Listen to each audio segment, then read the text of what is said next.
وهاي المناشدة الثانية لسيادة المحافظ، سيارات هاي العرباين الخمسينية هاي منافساتها دخلتوهن 16 طن، قمركتوهن وخذتوا قمرك كامل 16 طن، هن ما طبن تهريب.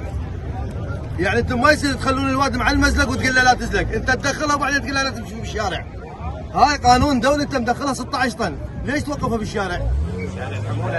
يعني انت فوق من البدايه خلي لك سيطره نوعيه بالقمرك بمقصر، انه هاي الاوزان رجها تدخل، كانت تدخلها بكود مال فلوس بدفاتر والواد انت تحتار بيها ما تمشي بالشارع. ارجع واقول لك سياده المحافظ باعوا للناس بالعين الكبيره، وناس هاي ارزاقها مقطوعه ترى. الله شاهد ورسول ارزاقها مقطوعه، وهاي فلوسها جايه بتعب بسهر، عيونها مشلعه، دافعين قمرق ودافعين رسوم. هاي هذني المنافسات دافعين قمرق ودافعين رسوم. 6 دفاتر عرباين اصليه 6 دفاتر زين بامر الدوله. بامر الدوله جاحف بالمجال. قراركم الجاحف هاي قيمتها 6 دفاتر راح تصير بدفترين. الله يرضى، محمد يرضى. سدار